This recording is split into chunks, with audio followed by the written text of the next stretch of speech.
आज मैं hidden no idea anime series के एपिसोड 10 को यार हिंदी में एक्सप्लेन करने वाला हूँ। तो चलिए अब ज़्यादा बात ना करें, वीडियो को स्टार्ट करते हैं। तो उसके बाद रिको बोलती है तो बस चलो हम लोग हमारा ग्रैंड रॉबरी का प्लानिंग मीटिंग यहाँ पर स्टार्ट करते हैं। तो वो एक घर दिखाती है जिस घर में उन लोगों को चोरी करना होता है। तभी ये देख कर आर्या बोल तो फिर यही वर्ल्ड का घर है। तभी रिको पता नहीं ये वर्ल्ड का घर नहीं है, ये बस एक नॉर्मल सा घर है और इसी घर में मेरे जो चीज़ चाहिए मुझे वो चीज़ इसी घर में है। ये सुनकर मैंने एमसी बोलता है अगर तुम्हें इतना सब कुछ पता है तो फिर खुद क्यों नहीं चोरी कर लेते। ये सुनकर रिको बोलती है हाँ मैंने कभी सोचा नहीं लेकिन मैं ये नहीं कर पाऊंगी। ये देखने में शायद सिंपल लग रहा है लेकिन इसमें काफ़ी सारे गार्ड्स है और इस घर में एक अंडरग्राउंड रूम में ही मेरा वो चीज़ रखा है। और तभी रिको बोलना कंटिन्यू करती है और बोलती है कि मेरे पास वैसे उतना भी ज़्यादा डेटा नहीं है कि घर के अंडरग्राउंड रूम में क्या सब कुछ है या फिर घर में कितने ज़्यादा फ्लोर है या फिर वैसा कुछ। तो इसीलिए मैं चाहती हूँ कि तुम दोनों घर के अंदर से घर की चीज़ों को चोरी करो, मतलब जो मैं चोरी करने बोलूँगी। ये सुनकर हमारे एमसी और आर्या दोनों ही शौक हो जाते और तभी रिको बोलते तुम मेड और बटलर बन के अंदर जाओगे। तभी आर्या बोलते नहीं मैं कभी भी वैसे टाइप के कपड़े नहीं पहनूंगी। तभी रिको बोलते लेकिन क्यों, बुढ़ाई में तो ऐसा होता है कि तुम्हें कभी ऐसे मिशन में ऐसे काम करना पड़ता है, ये एकदम अनकॉमन तो नहीं है।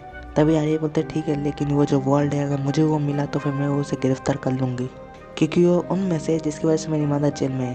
तभी ये सुनकर रिको बोलती है कि नहीं क्योंकि वर्ल्ड वहाँ पर काफ़ी सालों से वापस नहीं आया, वहाँ पर सिर्फ उसका मैनेजर और उसका सिक्योरिटी रहता है और कोई नहीं। ये सुनकर आर्या बोलती है फिर ठीक है मैं नहीं जाने वाली, तुम ये काम अकेला ही कर लो। तभी रिको बोलते ठीक है मैं और किचन अकेले ही हम दोनों कर लेंगे, तुम बस ऐसे ही देखते रहना। तभी आर्या गुस्सा हो जाती है, आर्या बोलते ठीक है मैं जाऊँगी लेकिन तुम्हें अपना वादा निभाना पड़ेगा कि तुम गवाह बनोगे।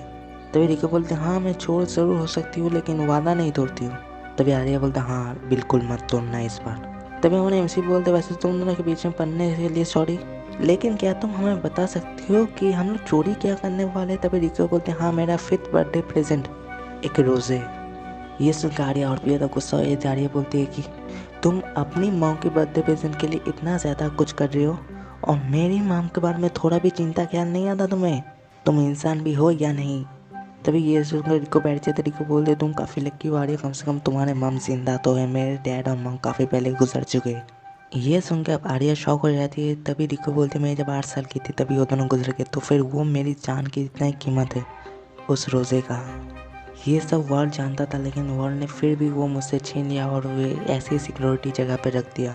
और ये बोल के वो रोने लगती है। तभी आर्या रिको को कम्फर्ट करती है और ये देख के हमारा एमसी बस देखते रहता है, कुछ कहता नहीं है। तभी रिको रोने के बाद बोलते तो फिर चले हम लोग। तभी आर्या बोलती कहाँ। फिर आर्या को एक मेड की कपड़े जहाँ पर बिकते हैं वहाँ पर ले जाते, वहाँ पर जाकर मेड की यूनिफॉर्म पहनाती है रिको और फिर आर्या को बोलती है कि जाओ जाके आप स्पीच प्रैक्टिस करो हमारे एमसी को मास्टर की तरह, सोचो बस। तभी रिको बोलते मैं जो बोलती हूँ तुम बस उसे रिपीट करो, सर मैं आपकी कैसी मदद कर सकती हूँ। तभी ये सुन के आर्या बोलते मैं ये भला स्टूपिड केंजी को क्यों बोला। तभी रिको बोलते तुम कोशिश तो करो। तभी आर्या बोलती है कि आर्या बस इसमें अटक जाती है और हमारा एमसी ये देख के सोचता है कि लगता है इसमें काफ़ी ज़्यादा टाइम लगने वाला है। फिर नेक्स्ट डे लंच ब्रेक में आर्या काफ़ी ज़्यादा क्रीपी लगती है, उसकी आंखें काफ़ी डार्क हो गई होती है और वो फाइनली वो बोल पा रही होती है लेकिन उसके लिए उसकी एक दिन पूरी लग गई होती है। उस क्लास में रिको और हमारा एमसी भी होती है। रिको बोलते फाइनली वो बोल तो पा रही है। तो हमारा एमसी बोलता है लेकिन उसका आँख तो काफ़ी ज़्यादा थका हुआ और काफ़ी ज़्यादा डार्क लग रहा है। तो रिको बोलते तुम उसके बारे में इतना चिंता मत करो, अब तुम्हारा ट्रेनिंग का टाइम भी हो चुका है तो फिर तुम इन्फॉर्मेटिक टाइम में पहुँच जाना और हाँ देखना ही कोई ना आए ना करे और कोई तुम्हें ना देखे कि तुम वहाँ पर आओ। तो हमारा एमसी सही टाइम में लेके जा रहा होता है। तभी वो देखते हैं कि जेनी पियानो बजा रही होती है और ये देखकर हमारा एमसी जेनी के ऊपर फाइट करने वाला होता है। तभी जेनी बोलती रुक जाओ, मैं यहाँ तुमसे लड़ने नहीं आई हूँ, मैं बस यहाँ पर एक एक्सचेंज स्टूडेंट हूँ पेरिस से। तो हमारा एमसी बोलता है कुछ भी हो, ये बोलकर हमारा एमसी जाने वाला होता है। तभी जेनी बोलती है कि तुम रिको के पास जा रहे हो ना चोरी करने। तभी हमारा एमसी बोलता है तुम्हें कैसा पता चला। तभी जेनी बोलती है कि मैं रिको के बारे में अच्छी तरीके से जानती हूँ, वो क्या चाहती है उसके बारे में अच्छी तरीके से जानती हूँ। वैसे तुम्हें ये जानना चाहिए कि रिको की मॉम डैड पर ही पहले गुजर गए थे, उसके बाद उसके एक रिलेटिव ने उसे ले लिया लेकिन उसे जेल में बंद करके रखा और वर्ल्ड ही था, वर्ल्ड एंड सीन, उसने ही उसे जेल से बाहर निकाला। रिको पहले वर्ल्ड से एक बार भाग गई थी लेकिन उसके बाद वर्ल्ड ने रिको को हरा के फिर से उसे अगवा कर लिया। रिको को फिर से छोड़ने के लिए, फ्रीडम के लिए, आज़ादी देने के लिए मंजूर हो गया लेकिन एक कंडीशन में, उसे लुपिन द फर्स्ट को सरपास करना पड़ेगा। और ये सुनकर मैंने उसे बोलता ये वही बात है जो रिको ने फ्लाइट में उसे बोला था। तभी हमने एमसी बोलता है लेकिन तुम ये सब मुझे क्यों बता रहे हो, मैं तुम्हारा एनिमी हो ना। तभी जेनी बोलती है कि हाँ तुम मेरे एनिमी हो, लेकिन वर्ल्ड में ना वो उससे भी ज़्यादा बड़ा एनिमी है। 120 साल पहले मेरे एंसेस्टर और Lupin the first mega world के साथ फाइट किए थे और वो ड्रॉ हो गया था। ये सुनकर हमने एमसी बोलता है तुम्हारा मतलब वर्ल्ड की एंसेस्टर से, हाँ। तभी जेनी बोलती है नहीं, वर्ल्ड से ही। वो असल में कोई इंसान है नहीं, मैं तुम्हें कैसे समझाऊं, वो असल में एक डीमन है। तभी जेनी एक कॉपी निकालता है, उसमें ड्रॉ करने लगती है और बोलती है कि बहुत टाइम पहले एक बंदे ने वर्ल्ड के ऊपर हमला किया था और उसने ही बस वर्ल्ड के ऊपर कुछ परमानेंट मार्क कर पाया था, और वही परमानेंट मार्क वर्ल्ड की सबसे बड़ी कमजोरी है। और 4 ठो मार्क है वर्ल्ड की बॉडी में, 3 ठो सभी को पता है, लेकिन और एक कहाँ पर है वो किसी को नहीं पता है। और तुम्हें वही 4 पॉइंट के ऊपर कंटिन्यूसली हमला करना पड़ेगा, क्योंकि वही 4 पॉइंट ही उसका वीकनेस है और कोई वीकनेस नहीं है। और ये बोलकर वो फोटो दिखाती है, जो फोटो एकदम घटिया होता है। हमारे एमसी बोलते हैं हाँ ये क्या।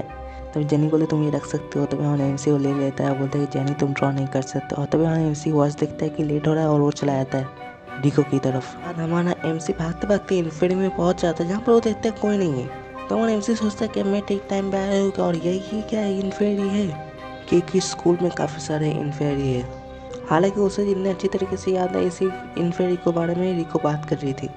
और तभी हमारा एमसी लॉकर में घुस जाता है, जहाँ पर सभी लड़कियाँ आने लगती है। आप लोगों को बताइए क्या हो रहा है। अब लॉकर में हमारा एमसी अकेला नहीं रहता, उसके साथ उसका दोस्त भी रहता है। तो उसका दोस्त बोलता है तुम यहाँ क्या कर रहे हो। तब हमारा एमसी बोलता है मेरा सवाल है, तुम यहाँ क्या कर रहे हो। तो हमारा एमसी का दोस्त बोलता है ऑब्वियसली आज मैं यहाँ से दिखूंगा छुप छुप के। तो हमारा एमसी सोचता है कि क्या हो क्या रहा है भाई। और तभी रिको का मैसेज आता है कि तुम अगर वहाँ छुपे हो लॉकर के अंदर तो मुझे देख के बताओ मैं कौन सी कपड़े पहनी हुई हूँ, और अगर गलत हुआ तो मैं अपने लॉकर खोल दूंगी। और ये सुनकर हमारा एमसी काफ़ी ज़्यादा घबरा जाता है, हमारा एमसी ढूंढने लगता है। तभी हमारा एमसी बोल देता है तुम गोल्ड पहने हुए हो, गोल्ड रंग के कपड़े। और तभी रिको बोलते ठीक है। और फिर रिको और आर्या ऐसे बात करते रहते हैं, क्योंकि वहाँ पर आर्या भी होती है। और उन दोनों को देख के हमारा एमसी अपना वो मोडला मोड में पहुंच जाता है। तो हमारा एमसी सोचता है कि मैं उस आर्या की तरफ देखते थे वाला मोड में पहुंच गया, कमाल है। और तभी उधर टीचर आ जाता है। टीचर बोलते तुम ये सब क्या कर रहे हो, मुझे बस तुम लोगों का ब्लड सैंपल चाहिए और कुछ नहीं। तो वो लोग टीचर को बोलते हैं ऐसे ऐसे ले लीजिए हम लोग का ब्लड सैंपल, सभी स्टूडेंट ऐसे बता रहे हो। तभी टीचर अचानक से मानो हमारे एमसी की तरफ देखता है कि मानो उसे पता है लॉकर के अंदर हमारा एमसी छुपा है। और तभी रेकी आ जाती है हमारे एमसी के सामने और लॉकर ओपन कर देता है और हमारा एमसी का दोस्त को बाहर निकाल देता है। और तभी अचानक से बेयरवुल्फ वहाँ पर आ जाता है और वो बेयरवुल्फ हमारे एमसी के ऊपर हमला करता है। हमारा एमसी हालांकि बच जाता है। तो हमारा एमसी सोचता है कि ये बेयरवुल्फ यहाँ क्या करता है, ये इसे तो यहाँ पर होना ही नहीं चाहिए, इस जगह पे है ही नहीं। और तभी वो बेयरवुल्फ अचानक से टीचर के ऊपर हमला करके भाग जाता है। और तभी आर्या बोलती है कि जी उस उल्फ के पीछे जाओ, टीचर को हम संभाल। तभी हमारे एमसी का दोस्त उसे एक मोटरसाइकिल का चाबी देता है और वो मोटरसाइकिल में हमारा एमसी बैठ कर निकल जाता है। और हमारा एमसी सोचता है कि ये मोटरसाइकिल तो मतलब सच में काफ़ी स्पीड में जाता होगा, और ऐसे काम करने के बाद ऐसे भी स्पीड में भागना भी पड़ता है। और तभी रिकी अगर हमारे एमसी के पीठ में बैठ जाती है बैक सीट में, और वो बोलती है वो भी जाएगी। तभी हमारे एमसी बोला ठीक है लेकिन ये पहन लो, और हमारा एमसी अपना कोट देता है, वो वही पहन लेती है और वो दोनों जाने लगते हैं। और रिकी रास्ता बताती है, क्योंकि हमारे एमसी को पता नहीं होता वुल्फ कहाँ भाग गया। इससे हमें पता चलता है रिकी की आँख काफ़ी ज़्यादा शार्प है। और रिकी बोलते हैं एक बिल्डिंग के सामने का रोक दो और 8th फ्लोर में चलो, और फिर वो दोनों 8th फ्लोर में जाने वाले होते हैं। तभी हमारे एमसी बोलता है रिकी को क्या तुम्हारे पास रबर बुलेट है। तभी रिकी बोलते नहीं मैं ओरिजिनल बुलेट ही यूज़ करूँगी। तभी हमारे एमसी बोलते शिट, मैं उसे मानना नहीं चाहता लेकिन अब कोई क्या भी कर सकता है, और शायद रेकी को ये सब के बारे में कोई इमोशन ही नहीं है उसके अंदर। तो मैंने ऐसे बोलते हैं रेकी जो प्लान किया है वैसे ही करना। रेकी बोलती है ठीक है। अब दूसरी तरफ रिको ये सब देख कर बोलती है अच्छा तो फिर ये चल रहा है। अब तभी हमारा ऐसे जब जाने वाला होता है 8th फ्लोर में, तभी वो उल्फ की पैरों के निशान देखता है और तभी वो पीछे देखता है कि उल्फ ने उसे ही ट्रैप में फंसा दिया होता है। और उल्फ हमारे एमसी से गन छीन लेता है। तो हमारे एमसी एक रस्सी से उल्फ का पैर और एक रस्सी से रॉड बांध देता है। तो उल्फ जल्दी से जाकर हमारे एमसी के ऊपर पलटा हमला करता है, भागने की कोशिश नहीं करता है। तभी हमारे एमसी जाकर बंदूक ले लेता है और उल्फ वो रॉड तोड़ देता है। अब दूसरी तरफ रिकी स्नाइपर लेने रही होती है और वो सोचती है कि मैं भी इंसान हूँ ऑब्वियसली। और तभी जैसे ही वो उल्फ जंप करता है रिकी स्नाइप लेती है और उल्फ के सिर के ऊपर से एकदम गोली निकल जाता है। और ये देख के हमारा एमसी सोचता है कि उसने मिस कर दिया, खैर अच्छा ही हुआ। फिर सीन जाता है हमारे एमसी और रिकी की तरफ, जहाँ पर वो दोनों जा रहे होता है। और हमारे एमसी बोलते हैं क्या तुम सच में इंसान ही हो। हाँ तभी रिकी बोलते हैं हाँ मैं इंसान ही हूँ ऑब्वियसली। तभी हमारे एमसी बोलते हैं तो फिर तुमने मिस कैसे कर दिया, खैर अच्छा ही हुआ। तभी रिकी बोलती है किसने कहा मैंने मिस किया।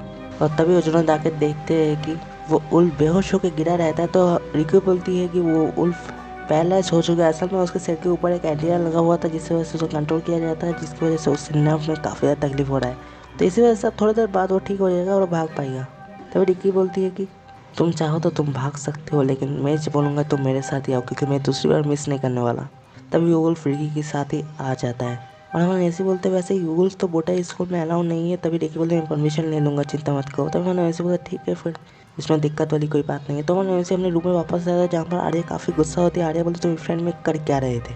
तो मैंने ऐसे बोलते वो तो मैं असल में रिको बोलते रिको तुम इतना बड़ा परवर्ट बन चुके हो, और ये बोल के वो गोली बनाने लगती है और हमने ऐसे अपने जूते से वो गोलियों को रोकने लगता है। और हम ऐसे बोलते कम से कम ये जूते बुलेट प्रूफ तो है, अच्छी बात है इस बार में। तो फिर हाँ, यहाँ पर ये एपिसोड खत्म हो जाता है। तो नेक्स्ट एपिसोड आप लोगों को नेक्स्ट वीक तक यार देखने को मिल जाएगा। फिर मिलते हैं अगले किसी वीडियो में। तिल दिन बाय, सिया।